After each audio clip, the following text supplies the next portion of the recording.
राधा स्वामी जी। बाणी बाणी अज्ञात अनामी सत्पुरुष की।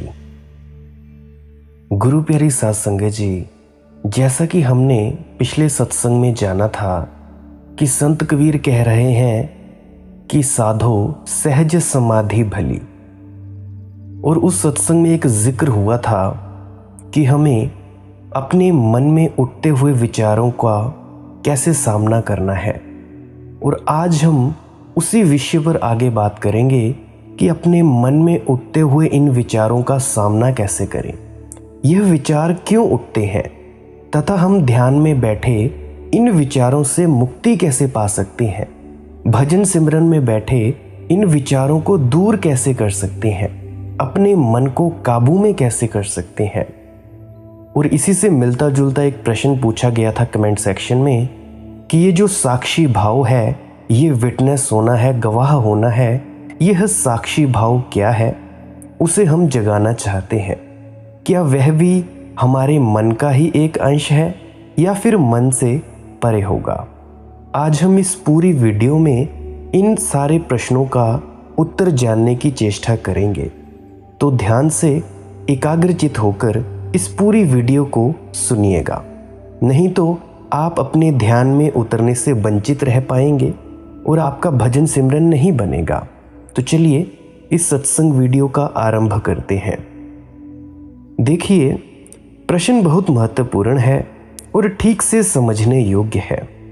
साधारणतः हम जो भी जानते हैं, जो भी करते हैं, जो भी प्रयत्न होगा, वह सब मन से होगा, चित्त से होगा, माइंड से होगा। फर्ज करें अगर आप राम राम जपते हैं तो जपने की क्रिया मन से होगी। अगर आप मंदिर में पूजा करते हैं तो पूजा करने की क्रिया मन का भाव होगी। अगर आप कोई ग्रंथ पढ़ते हैं तो पढ़ने की क्रिया मन की होगी। और अगर आत्मा को जानना हो तो फिर मन से ऊपर जाना होगा। मन की कोई क्रिया मन के ऊपर नहीं ले जा सकती है।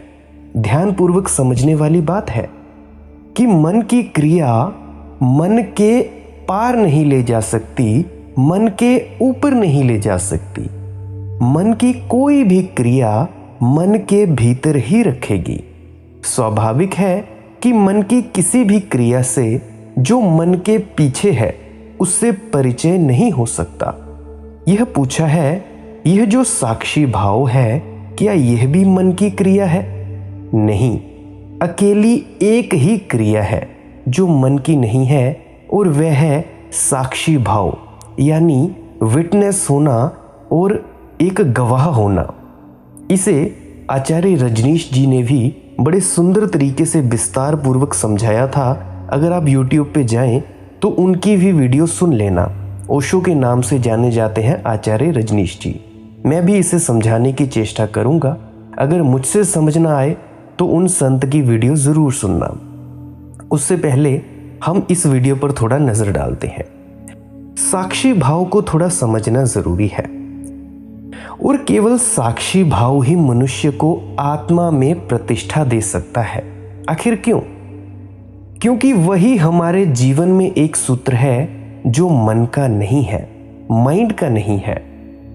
आप रात को सपने देखते हैं, सुबह जागकर पाते हैं कि सपना था, और मैंने समझा कि सच है। सुबह सपना तो झूठा हो जाता है, लेकिन जिसने सपना देखा था वह झूठा नहीं होता। उसे आप मानते हैं कि जिसने देखा था वह सत्य था, जो देखा था वह सपना था। आप बच्चे थे, आप युवा हो गए। बचपन तो चला गया, युवापन आ गया। युवावस्था भी चली जाएगी, बुढ़ापा आ जाएगा। लेकिन जिसने बचपन को देखा, युवावस्था को देखा, बुढ़ापे को देखेगा, वह ना आया ना गया, वह मौजूद रहा, स्थिर रहा। जैसे कि एक बल्ब जगा होता है कमरे में, वो ना तो हिलता है ना तो डुलता है, परंतु वो अपने सामने होती हुई क्रियाओं को देखता है। ठीक ऐसे ही वो जो साक्षी है वो आप हो। सुख आता है, सुख चला जाता है, दुख आता है, दुख चला जाता है, लेकिन जो दुख को देखता है और सुख को देखता है वह सदा मौजूद ही बना रहता है, जो आपके भीतर है। तो हमारे भीतर दर्शन की जो क्षमता है वह सारी स्थितियों में मौजूद बनी रहती है। साक्षी का जो भाव है, गवाह होने का जो भाव है, वह हमारी जो देखने की क्षमता है वह हमेशा मौजूद बनी रहती है। वही क्षमता हमारे भीतर अविच्छिन्न रूप से, अपरिवर्तित रूप से मौजूद है। आप बहुत गहरी नींद में हो जाएं तो भी सुबह कहते हैं रात बहुत गहरी नींद आई, रात बड़ी आनंदपूर्ण निद्रा आई। आपके भीतर किसी ने उस निद्रापूर्ण अनुभव को भी जाना, उस आनंदपूर्ण सुषुप्ति को भी जाना। तो आपके भीतर जानने वाला, देखने वाला जो साक्षी है वह सतत मौजूद है। मन सतत परिवर्तनशील है, बदलता रहता है, परंतु जो आपके भीतर देखने वाला है, जो वो साक्षी है, वो सतत अपरिवर्तनशील है। इसीलिए साक्षी भाव मन का हिस्सा नहीं हो सकता। और फिर मन की जो जो क्रियाएं हैं उनको भी आप देखते हैं। आपके भीतर विचार चल रहे हैं, आप शांत बैठ जाएं, आपके विचारों का अनुभव होगा कि वे चल रहे हैं, आपको दिखाई पड़ेगा। अगर आप शांत भाव से देखेंगे तो विचार वैसे ही दिखाई पड़ेंगे जैसे रास्ते पर चलते हुए लोग दिखाई पड़ते हैं, जैसे आप सड़क किनारे कुर्सी लगाकर बैठे हैं और आती जाती गाड़ियों को देख रहे हैं। और फिर अगर आप विचार शून्य हो जाएंगे, विचार हमारे शांत हो जाएंगे, तो यह दिखाई पड़ेगा कि विचार शांत हो गए हैं, शून्य हो गए हैं, रास्ता खाली हो गया है। निश्चित ही जो विचारों को देखता है वह विचार से अलग होगा। वह जो हमारे भीतर देखने वाला तत्व है वह हमारी सारी क्रियाओं से सबसे भिन्न और अलग है। जब आप सांस को देखेंगे, सांस को देखते रहेंगे, देखते देखते सांस शांत होने लगेगी और एक घड़ी आएगी आपको पता ही नहीं चलेगा कि सांस चल भी रही है या नहीं चल रही है। जब तक सांस चलेगी तब तक दिखाई पड़ेगा कि सांस चल रही है, और जब सांस नहीं चलती हुई मालूम पड़ेगी तब दिखाई पड़ेगा कि सांस नहीं चल रही है। लेकिन दोनों स्थितियों में देखने वाला आपके भीतर पीछे खड़ा हुआ है। यह जो साक्षी है, यह जो विटनेस है, यह जो अवेयरनेस है, पीछे बोध का बिंदु है। यह बिंदु मन के बाहर है, मन की क्रियाओं का हिस्सा नहीं है। आखिर ऐसा क्यों है? क्योंकि मन की क्रियाओं को भी वह जानता है। जिसको हम जानते हैं उससे अलग हो जाते हैं।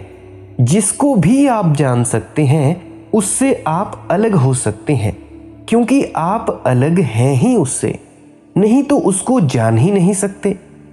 जिसको आप देख रहे हैं उससे आप अलग हो जाते हैं, क्योंकि जो दिखाई पड़ रहा है वह अलग होगा और जो देख रहा है वह अलग होगा। साक्षी को आप कभी नहीं देख सकते। आपके भीतर जो साक्षी है उसको आप कभी नहीं देख सकते। उसको कौन देखेगा? जो देखेगा वह आप हो जाएंगे, और जो दिखाई पड़ेगा वह आपसे अलग हो जाएगा। साक्षी आपका स्वरूप है, अवेयरनेस आपका स्वरूप है, कॉन्शियसनेस आपका स्वरूप है। उसे आप देख नहीं सकते, क्योंकि देखने वाला आप अलग हो जाएंगे तो फिर वही साक्षी होगा जो देख रहा है। जो दृश्य बन जाएगा, ऑब्जेक्ट बन जाएगा, वह फिर आत्मा नहीं रहेगी। मेरा आपसे एक विनम्र अनुरोध है कि इस वीडियो को बार बार सुनना। एक बार सुनने से बात नहीं बनेगी, समझ में नहीं आएगा।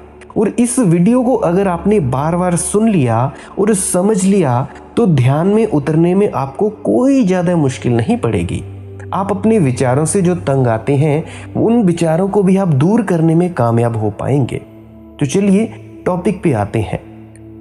यह जो साक्षी भाव है वह आत्मा में प्रवेश का उपाय है। असल में पूर्ण साक्षी स्थिति को उपलब्ध हो जाना ही स्वरूप को उपलब्ध हो जाना है।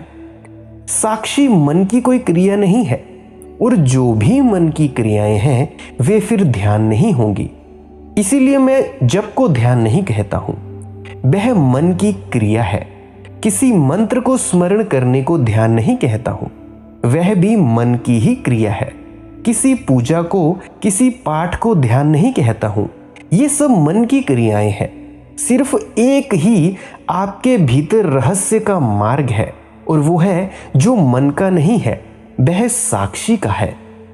साक्षी मतलब विटनेस हो जाना, एक सबूत की भांति हो जाना जो देख रहा है क्रियाओं को। जिस जिस मात्रा में आपके भीतर साक्षी का भाव गहरा होता जाएगा, आप मन के बाहर होते चले जाएंगे। जिस क्षण साक्षी का भाव पूरा प्रतिष्ठित होगा, आप पाएंगे कि मन है ही नहीं। भारत से एक भिक्षु कोई 1400-1500 वर्ष पहले चीन गया। उसका नाम था बोधिधर्मन। जब वह चीन गया, उसके पहले उसकी ख्याति पहुंच गई। सारे चीन में उसकी चर्चा हो गई। उसके पहुंचने से पहले वैसा व्यक्ति था, अद्भुत था। चीन का जो राजा था बू नाम का, वह उसका स्वागत करने सीमा पर 2 मील चलकर आया। उसने स्वागत किया बोधि धर्म का और बोधि धर्म से पूछा, मैंने बहुत विहार बनवाए, मंदिर बनवाए, भगवान बुद्ध की हजारों हजारों मूर्तियां बनवाई, धर्म का प्रचार किया, धर्मशालाएं बनाई, लाखों भिक्षुओं को भोजन करवाता हूं। मैंने इन सारे पुण्य कर्मों का, मेरे इन सारे जो भी अच्छे कर्म किए हैं, इनका क्या फल होगा? तब बोधि धर्म ने उत्तर दिया कि कुछ भी नहीं। वह राजा बू चौंक गया। जो भिक्षु आते थे वे कहते थे, ऐसा करो, इससे बहुत लाभ है, बहुत पुण्य है। बोधि धर्म ने कहा, कुछ भी नहीं, और यह भी मत सोचना कि इनका कोई धर्म से संबंध है। वह बहुत हैरान हुआ। उसने पूछा, फिर धर्म का किस बात से संबंध है? तो बोधि धर्म ने कहा, तुमने मंदिर बनवाए, तुमने भिक्षुओं को भोजन करवाया, या तुमने धन बांटा, या मूर्तियां खड़ी की। जब तुम ये सब कर रहे थे तो तुम्हारे भीतर कोई जानता है कि यह सब हो रहा है, यह सब किया जा रहा है? वह जो साक्षी है, जो तुम्हारे भीतर जानता है, अगर उसमें प्रतिष्ठित हो जाओ तो उसमें प्रतिष्ठित हो जाना ही धर्म है।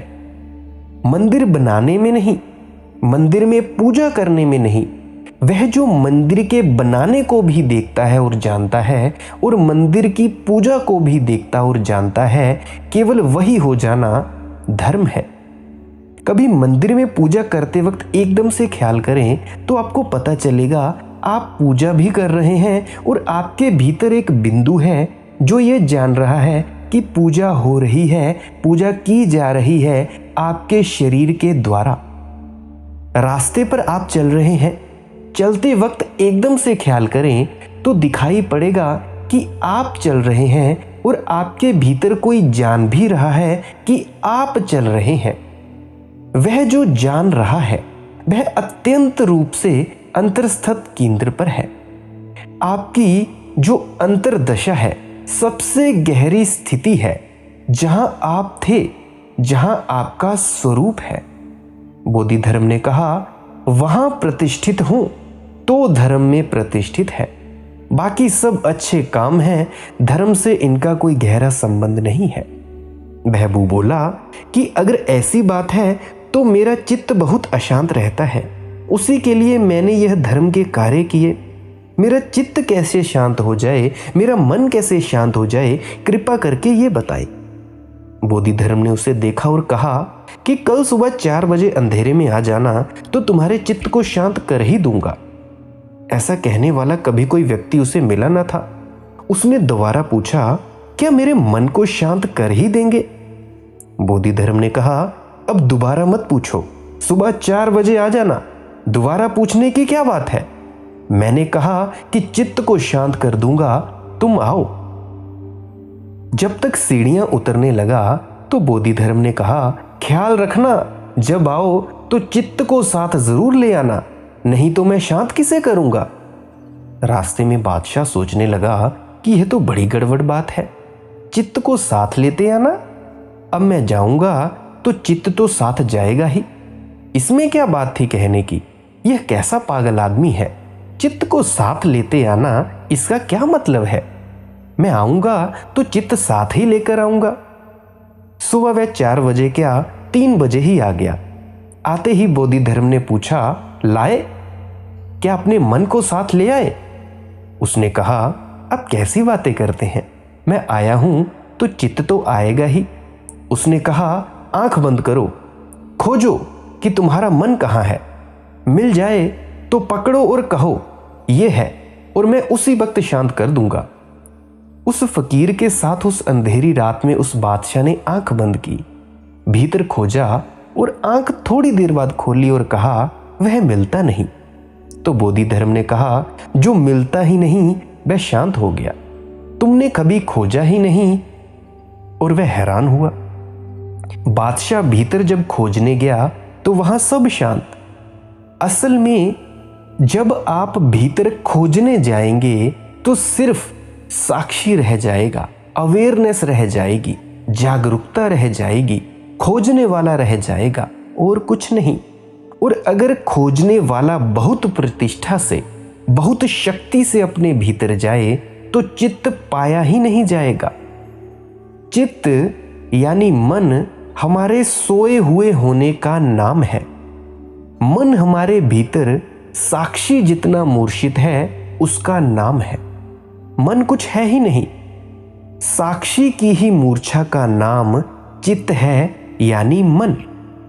अगर साक्षी सजग हो जाए मन नहीं पाया जाएगा। जो मैंने यह प्रयोग कहा कि आपको अपने विचारों को देखते रहने का, वह कोई मन की क्रिया नहीं है, वह साक्षी भाव में धीरे धीरे प्रवेश करने का बिल्कुल प्राथमिक चरण है। उस भाव में जितने आप गहरे जाएंगे पाएंगे कि चित्त है ही नहीं। जब साक्षी भाव पैदा होगा तो आप पाएंगे मन जैसी कोई चीज है नहीं, मात्र आत्मा है भीतर। यह साक्षी भाव मन का हिस्सा नहीं है, बल्कि मन के बाहर का हिस्सा है। असल में साक्षी भाव के सोए हुए होने का नाम मन है और साक्षी भाव के जग जाने का नाम अमन है या आत्मा है। उस वक्त नो माइंड है, उस वक्त कोई मन आपके भीतर नहीं रहता है। भय क्या है और भय मुक्ति का उपाय क्या है, यह भी एक प्रश्न कमेंट सेक्शन में पूछा गया था। यह जो मैंने अभी कहा साक्षी का सोया हुआ होना मन है, इसे और हम 2-3 बातें करेंगे तो समझ में आ सकेगा कि साक्षी का सोया हुआ होना क्या है। यह जो साक्षी का सोया हुआ होना है, इससे मन पैदा हो जाता है, यानी वह सोया हुआ होना ही मन है। यह मन बड़ी छाया अस्तित्व की चीज है, बड़ा शैडो एक्सीडेंट है इसका, इसकी कोई वास्तविक स्थिति नहीं है। इसीलिए मन हमेशा मिटने से डरा रहता है, घबराहट लगी रहती है कि कब मिट जाए। उस मिटने के डर से, वह मिटने की जो संभावना है, आशंका है, उससे ही डर पैदा होता है, फियर पैदा होता है। पूछा है कि डर क्या है? जिस जिस चीज को आप अपना होना समझे हुए हो वे सभी चीजें मरण धर्मा है, यह है डर। जिस जिस चीज को आप अपना होना समझे हुए हैं कि यह मैं हूं, वे सभी मरण धर्मा है। भीतर प्रत्येक की मृत्यु का स्पष्ट बोध है। आप संपत्ति को समझे हुए हो कि यह संपत्ति मेरी है, लेकिन बहुत गहरे में हर एक व्यक्ति जानता है कि संपत्ति मेरी नहीं है, क्योंकि आप नहीं थे तब भी संपत्ति थी, आप नहीं हो जाएंगे तब भी संपत्ति होगी। आप उसके मालिक हो नहीं सकते, लेकिन मालिक बने बैठे हैं, तो मालिकियत झूठी है। इसका बहुत गहरे में बोध प्रत्येक मनुष्य को है, तो मालिकियत खोने का डर पीछे लगा हुआ रहता है, वह झूठी है। हर आदमी अपनी संपत्ति की सुरक्षा के लिए डरा हुआ है कि संपत्ति कहीं छूट ना जाए। जिस यश को आप समझे हुए हैं कि मेरा है, जिस इज्जत को आप समझे हुए कि मेरी है, बहुत गहरे में प्रत्येक व्यक्ति जानता है कि यह यश मेरा नहीं है, मान सम्मान मेरा नहीं है, वह छूट सकता है क्योंकि किसी का दिया हुआ है, बिल्कुल उधार बात है, अभी छीना जा सकता है। तो यश के बचाव के लिए ये जो आपकी थोथे मान सम्मान की भावना है, इसको बचाने के लिए आप भयभीत हैं। जिस शरीर को आप समझते हैं कि यह मैं हूं, रोज चारों तरफ देखते हैं कि शरीर मिट जाते हैं। आप भी किसी तल पर जानते हैं कि शरीर मिट जाएगा, इसीलिए शरीर के मिटने का डर लगा हुआ है। आप जिन जिन चीजों के जोड़ हैं, उन सभी चीजों के विनष्ट होने का, उन सभी चीजों के पराये होने का, उन सभी चीजों के वास्तविक संपत्ति ना होने का आपके भीतर थोड़ा बहुत बोध है। वही बोध आपको डराए हुए है। उसी बोध के कारण ही आप भयभीत हैं। उसी से फियर पैदा होता है। जो इडियट हो, जड़ बुद्धि हो, उसको कोई डर नहीं है। वह आग में हाथ डाल देगा। घर में आग लगी हो, वह बैठा रहेगा। तो कोई जो जड़ बुद्धि, कोई परम ज्ञान को उपलब्ध नहीं हो गया, इसका यह भी मतलब मत समझ लेना कोई भी मूर्ख आदमी परम ज्ञान को उपलब्ध नहीं होता। असल में बोध ना होने से जो जो चीजें मरण धर्मा है, उनका उसे पता ही नहीं चल रहा है, इसीलिए उसे कोई डर नहीं है। मनुष्य सबसे भयभीत प्राणी है। और भयभीत होने का कारण क्या है? कारण है क्योंकि उसे बोध है। तो जो जो चीज गलत है, उसकी सरकती हुई अनुभूति उसे होती रहती है कि यह गलत है, यह ठीक नहीं है, यह छूट जाएगी। मुझे एक कहानी याद आती है कि एक मुसलमान बादशाह हुआ। सुबह ही सुबह वह अपने दरबार में जाकर बैठा था कि एक फकीर भीतर आया। पहरेदारों ने उसे रोकने की कोशिश की तो उसने कहा कि कौन मुझे रोक सकता है, कोई इसका मालिक नहीं है कि मुझे रोक सके। वह इतना दबंग था फकीर, ऐसा प्रभावशाली था कि पहरेदार घबरा कर खड़े हो गए। ऐसा कोई आदमी नहीं आया था। उसने कहा, हट जाओ रास्ते से, कौन मुझे रोक सकता है, किसका है यह किसी का भी नहीं। पहरेदारों ने खबर दी कि ऐसा फकीर आया है, बड़ा प्रभावशाली है और वह कहता है किसी का मकान नहीं है, कोई मुझे भीतर जाने से रोक नहीं सकता। राजा ने कहा, उसे ले आओ। फकीर लाया गया। उसने राजा से कहा कि मैं इस सराय में कुछ दिन ठहरना चाहता हूं, कौन मुझे रोक सकता है। उस राजा ने कहा, बिल्कुल ही अशिष्ट बात कर रहे हो। एक तो पहरेदारों के साथ तुमने दुर्व्यवहार किया, दूसरा अब तुम मेरे निवास को, मेरे महल को कहते हो सराय, धर्मशाला। अपने शब्द वापस ले लो फकीर। फकीर बोला, मैं अपने शब्द वापस ले लूं, जो कि बिल्कुल सच है? नहीं, मैं तुमसे कहूंगा अपने शब्द वापस ले लो, क्योंकि मैं इसके पहले आया तो तुम यहां नहीं थे, तब कोई और था जो इसका मालिक बना था। इस सिंहासन पर पहले भी झंझट हो चुकी है। राजा ने कहा, वे कोई नहीं थे, मेरे पिता थे। और उसने कहा कि उससे पहले भी मैं आया हूं और तब भी झंझट हुई थी, तब भी ये सारा झंझट हो चुका है। तब वे नहीं थे और कोई था। राजा ने कहा कि वे उनके पिता थे। और फकीर ने कहा, ऐसा मैं बहुत बार आया हूं, जब भी आया हूं तो दूसरे आदमी को पाया हूं। मैं तुमसे पक्का कहता हूं कि जब मैं दोबारा आऊंगा तब तुम नहीं रहोगे। तो मैं इसको सराय कहने लगा, क्योंकि यहां तो आदमी बदलते रहते हैं, यहां मालकियत किसी की नहीं। तुम अपना शब्द वापस ले लो कि यह निवास है, यह तो सराय है राजन, यहां तुम आए हो, ठहरे हो, चले जाओगे। राजा ने सुना। उसने दरबारियों से कहा, मैं अपने शब्द ही वापस नहीं लेता, अपना जीवन भी वापस लेता हूं। वह फकीर के पीछे हो गया। उसे दिखाई पड़ गया कि सराय है, वह निवास कभी नहीं था। लेकिन सराय को अगर हम अपना निवास समझें तो डर होगा। चाहे हम ऊपर से कितने ही समझे रहें कि ये हमारा निवास है, ये हमारा घर है, लेकिन अब धर्मशाला में ठहरे हुए हैं और आप ये समझ रहे हैं कि कितने ही कि मेरा मकान है, कि फिर भी भीतर किसी तल पर आप झुठला नहीं सकते। आप जानते हैं कि यह मकान नहीं है, यहाँ ठहरा हुआ हूँ।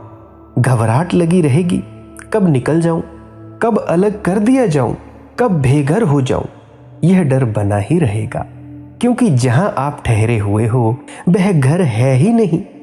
डर पैदा होगा, भय पैदा होगा, फियर तो पैदा होगा ही। डर इसीलिए पैदा होता है कि जहां घर नहीं है वहां घर समझे हुए थे। यह भय बुरा नहीं है। मेरी दृष्टि से जिसमें यह डर नहीं है वही बात बुरी है। यह डर बुरा नहीं है। आखिर क्यों? क्योंकि जड़ बुद्धि में यह डर नहीं होगा। इसीलिए जितनी सतेज बुद्धि होगी उतनी भयभीत होगी, क्योंकि सब तरफ उसे लगेगा जहां जहां पैर रखे हुए हैं वहां जमीन है ही नहीं। उसे दिखाई पड़ेगा अंधा आदमी नहीं है।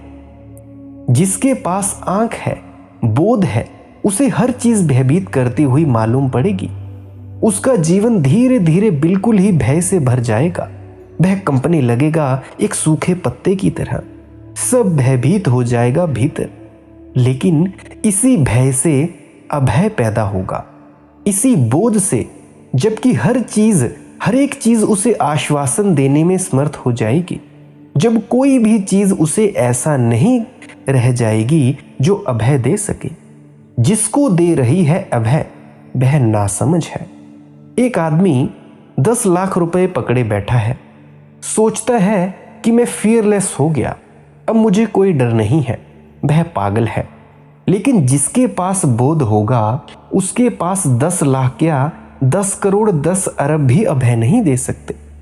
उसे दिखाई पड़ेगा यह मामला कितना ही मेरे पास हो, इससे भय मिटता नहीं है, बल्कि जितना ही होता जाता है यह और इसका होना भी नए भय का कारण हो जाता है। उसकी सुरक्षा, उसकी व्यवस्था, फिर भी वह सुरक्षित रहने वाला नहीं है। भय का बोध बुद्धि का लक्षण है। इसीलिए भय कोई बुरी बात नहीं है। असल में बुरी बात इस जीवन में और जगत में कुछ है ही नहीं और कुछ हो ही नहीं सकती। और जिन जिन को हम बुरा मानते हैं उनसे ही उसके लिए मार्ग मिलते हैं जिनको शुभ कहते हैं। अगर भय का बोध आपका पूरा हो जाए, अगर टोटल हो जाए, अगर घबराहट और संताप पूरा हो जाए, तो आपके जीवन में एक क्रांति घटित हो सकती है। आपका जीवन परिवर्तनशील हो सकता है। अगर आप उस अग्नि से दूसरे आदमी होकर पैदा हो जाएंगे, जैसे ही आप बोधपूर्ण होंगे, आपका नया जन्म हो जाएगा। क्योंकि जब आपको सब तरफ डर दिखाई पड़ने लगेगा, स्पष्ट और कोई घर घर नहीं मालूम होगा और अपना अपना नहीं मालूम होगा, कोई संपत्ति नहीं मालूम होगी, पैर के नीचे कोई भूमि नहीं मिलेगी, जब ऐसा चारों तरफ भय से आप भर जाएंगे, उसी भय में बाहर का विश्वास चला जाता है और भीतर आंख मुड़ती है। उसी भय में बाहर की आस्था खो जाती है और बाहर की निष्ठा खो जाती है। तब आप क्या करते हो? तब आप भीतर खोजते हैं कि शायद यहां घर मिल जाए। जब तक बाहर घर को समझते हैं कि मिल सकता है, तब तक आप भयभीत रहेंगे, क्योंकि घर कितना ही मिल जाए, बाहर घर हो नहीं सकता, क्योंकि है नहीं। वस्तुतः एक स्थिति ऐसी है कि बाहर कोई घर नहीं है, कितना ही खोजें मिल सकता नहीं। भय बाहर बना ही रहेगा और बनता ही है। लेकिन अगर बाहर के सारे घर व्यर्थ मालूम हो और भय पूरा हो जाए, तो अपने ही भीतर प्रवेश होगा, अपने ही अंदर प्रवेश होगा। आप अपने ही अंदर उतर जाएंगे और वहां घर है। उसके मिलते ही एक अभय पैदा हो जाता है। भीतर जो भूमि है उस पर पैर पड़ते ही अभय पैदा हो जाता है। उसके पहले जिनको आप समझते हैं कि जिनमें कोई फेर नहीं है, समझते हैं बड़े बहादुर हैं, बड़े हिम्मतवर हैं, वे भी सब डरे हुए हैं, क्योंकि उनके हाथों में तलवारें हैं, बंदूकें हैं, तोपें हैं, न्यूक्लियर पावर्स हैं। वे तलवारें डर का कारण है। संपत्ति को इकट्ठा कर रही हैं। संपत्ति के बल पर कहेंगे कि मुझे डर नहीं है, लेकिन संपत्ति को इकट्ठा करना ही डर का एक बहुत बड़ा लक्षण है। क्राइस्ट ने अपने शिष्यों को एक दिन कहा, कल की जो चिंता करता है वह भयभीत है, क्योंकि वह डरा हुआ है कि कल क्या होगा। कल का डर है। क्राइस्ट ने कहा, इन फूलों की तरह हो जाओ जो खिलते हैं, मुरझा जाते हैं, लेकिन इन्हें कोई चिंता नहीं है। लेकिन फूलों को चिंता ना होने को मैं कोई अच्छी बात नहीं मानता। बोध की कमी है वहां। फूल की भांति नहीं होना, यानी बोध हट जाए आपके भीतर तो आप भी निश्चित हो जाएंगे। लेकिन उस तरह की निश्चिंतता अभय नहीं लाएगी। उस तरह की निश्चिंतता के पीछे भय बना ही रहेगा। इसीलिए बड़े से बड़े लोग जिन्होंने अपनी बड़ी निश्चिंतता कर ली, बड़ी सिक्योरिटी कर ली, वे भी भीतर डरे हुए ही हैं। चंगेज जब हिंदुस्तान को लूटकर वापस लौट रहा था, हजारों आदमी काट दिए थे। जिस देश में गया वहां हजारों लोगों को काट दिया। जिस राजधानी में गया पहले जाकर 10,000 बच्चों के सिर कटवा देता था और अपने सैनिकों को कहता था कि उनको भालों पर लगाकर एक जुलूस निकाल दो पूरे नगर में, ताकि लोग देख सकें कि चंगेज आ गया और समझ जाएं कि कौन आ गया। रात को जहां से फौजें निकलती थी, बगल के गांव में आग लगा देता था ताकि रोशनी हो जाए, फौजों का रास्ता साफ हो जाए। लेकिन अपनी मौत से ऐसा डरा हुआ था कि रात रात भर सो नहीं सकता था। बार बार तलवार उठा लेता था। जरा सी आहट होती कि तलवार उठाकर हाथ में रख लेता था। रात सो नहीं सकता था, दिन में सोता था। कभी नहीं सोया रात को, दिन में सोता था। जब चारों तरफ नंगी तलवार लिए फौज होते थे तब वह सोता था।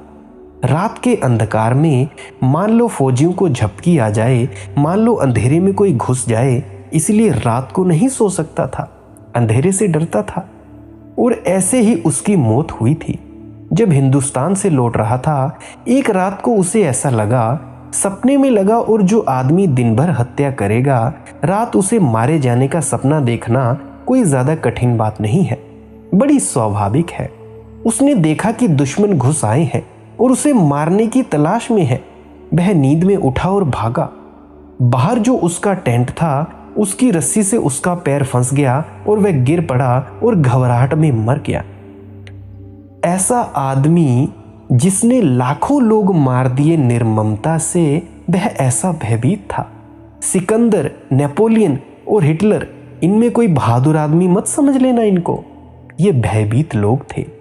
असल में ये दूसरे को मारकर अपने को ये विश्वास दिलाना चाहते हैं कि हम इतने लोगों को मार सकते हैं तो हमें कौन मार सकेगा, और कोई बात नहीं है। इसलिए जो जितना डरा हुआ है उतने लोगों को मारने की कोशिश करेगा, दबाने की कोशिश करेगा। वह सेल्फ कॉन्फिडेंस पैदा करना चाह रहा है, आत्मविश्वास, कि मैं इतने लोगों को मार सकता हूं तो मुझे कौन मारेगा। मरने का डर है। बहुत लोगों को मारकर, लाशों को बिछाकर वह यह विश्वास ले आना चाहता है, यह सिक्योरिटी पैदा कर लेना चाहता है सुरक्षा की, कि मुझे कोई नहीं मार सकता है। ये सब डरे हुए लोग हैं। इतिहास जिन लोगों के खून खराबों से भरा हुआ है, वे दुनिया के सबसे ज्यादा डरे हुए लोग थे। उनका डर जा नहीं सकता। बाहर की व्यवस्था से हिंसा पैदा होती है। भयभीत आदमी लड़ेगा, हिंसा करेगा, करवाएगा। उससे उसे विश्वास आता है कि मेरे भीतर डर नहीं है। वह विश्वास अपने को दिला रहा है, लेकिन डर भीतर बना रहता है। आदमी राज्य जीत ले, बड़े पदों पर पहुंच जाए, यह तीव्र चेष्टा है। राजनीतिज्ञ बहुत भयभीत आदमी होता है। बड़े से बड़े पद पर पहुंचने की उसकी जो कोशिश है, वह इसी ख्याल में है कि वहां पहुंचकर मैं निर्भय हो जाऊंगा। आप प्रधानमंत्री को देखते होंगे, कमांडो साथ लेके चलता है, सोचता है कि इससे मुझे कोई भय नहीं होगा। निश्चित ही एक गांव का चपड़ासी है और एक राष्ट्रपति है। सोचता है चपरासी, अगर मैं राष्ट्रपति हो जाऊं फिर मुझे कोई डर नहीं है। राष्ट्रपति होने की जो कोशिश या प्रीमियर होने की जो कोशिश, प्राइम मिनिस्टर होने की जो कोशिश, सत्ता को पाने की जो कोशिश है, वह अपने भीतर उस डर को झुठलाने की कोशिश है। लेकिन कितनी ही व्यवस्था कर लो, भय को तो कहीं जाया नहीं जा सकता। भय बनेगा, अंदर बना ही रहेगा, बल्कि नए नए रूपों से प्रकट होगा। लेकिन यदि भीतर दृष्टि घूम जाए तो अभय का स्थान मिल जाता है, क्योंकि वहां दिखाई पड़ता है जो है उसकी कोई मृत्यु नहीं है। वहां दिखाई पड़ता है जो है उसका कोई अंत नहीं है। वहां दिखाई पड़ता है जो है उसे छीना नहीं जा सकता। वहां जो संपदा मिलती है वह नष्ट नहीं हो सकती। यह जहां स्थिति स्पष्ट हो जाए वहीं अभय शुरू हो जाता है। पूछा है भय मुक्ति का उपाय क्या है? उपाय मत पूछे, क्योंकि उपाय सारे लोग कर रहे हैं। डर मुक्ति के ही उपाय कर रहे हैं। धन को इकट्ठा करने वाला भी, पद को इकट्ठा करने वाला भी, तलवार इकट्ठी करने वाला भी, तोपें इकट्ठी करने वाला, न्यूक्लियर पावर्स इकट्ठी करने वाला भी, शरीर को मजबूत करने वाला भी, ईश्वर का भजन कीर्तन करने वाला भी, सब भय मुक्ति के ही उपाय कर रहे हैं। भय मुक्ति का उपाय मत पूछो, वह तो सारी दुनिया कर रही है। भय मुक्ति का उपाय नहीं, भय के प्रति जागरण, साक्षी भाव, भय के प्रति होश कि भय है क्यों, क्या है उसके बुनियाद के कारण। और अगर कारण दिखाई पड़ जाए कि भय का कारण ये है, तो अभय की जो भूमि है उसमें हमारा प्रवेश हो सकता है। जो भी अभय की भूमि है, अगर भय का स्पष्ट कारण दिख जाए, उसकी हमें न्यूडिडिटी दिख जाए, उसकी बुनियाद दिखाई पड़ जाए, तो आप अभय में प्रवेश करना शुरू कर पाएंगे। डर को देखें और समझें कि वह क्यों है। बिना उसे समझे भय मुक्त के उपाय की कोशिश मत करें। और मेरा कहना है, जो समझ लेता है उसे उपाय करने की कोई ज़रूरत नहीं रह जाती। जिसने समझ लिया कि भय क्यों है, उसका डर गया। भय को खोजने से भय चला जाएगा। हम भय को तो खोजते नहीं, उपाय खोजते हैं उससे बचने का, और सब उपाय व्यर्थ हो जाते हैं। मुझे जैसा दिखाई पड़ता है वह यही है कि जीवन में किसी चीज से बचने की कोशिश ना करें, उसे जानने की कोशिश करें। भय कुछ बुरा नहीं है, उसे जानने की कोशिश करें। उसे जानते ही आपके जीवन में क्रांति होती है, आपका जीवन परिवर्तनशील होता है। तो प्यारी साथ संगत जी, मुझे आशा है कि आज आप जान पाए होंगे कि अवेयरनेस क्या है, साक्षी भाव क्या है, जागृता अवस्था क्या है, डर क्या है, डर से मुक्ति कैसे पाई जा सकती है, और अपने विचारों से परे कैसे हटा जा सकता है, जिससे कि आप शीघ्रतम अपने ध्यान में प्रवेश पा पाएं। अगर आपके भीतर कोई प्रश्न हो तो आप कमेंट सेक्शन में पूछ सकते हैं या टेलीग्राम पे पूछ सकते हैं। सर्च करें मालिक की मौज सत्संग टेलीग्राम पे, और वहां पे मेरा नंबर होगा, कॉल भी कर सकते हैं। और अगर आपको इस पूरी सत्संग वीडियो से थोड़ी सी भी जानकारी मिली हो जिससे आपकी जिंदगी तब्दील हो जाए, तो भाई इसको अपने मित्रों परिजनों तक जरूर शेयर करना। क्या पता आपके द्वारा एक दिया गया सहयोग उनकी मदद कर पाए, उनकी आध्यात्मिक अड़चनों को दूर करने में। और इस चैनल को सब्सक्राइब जरूर करें, ताकि अपने निजी अनुभव और वाणी के आधार पर आप डेली सत्संग सुन सकें। और कमेंट करें इस सत्संग वीडियो के नीचे राधा स्वामी, ताकि मुझे पता लग सके कि आपकी ज़िंदगी तब्दील हो रही है। नहीं तो मेरी वीडियोस बनाने का कोई फ़ायदा नहीं है। अंत में आप इस वीडियो के अंत तक पहुँचे, आपका बहुत बहुत आभारी हूँ। आपने इतना सुना, अपना इतना वक्त दिया। अंत में आप सभी के भीतर बैठे परमात्मा को प्रणाम करता हूँ। मेरा प्रणाम स्वीकार करें। राधा स्वामी जी।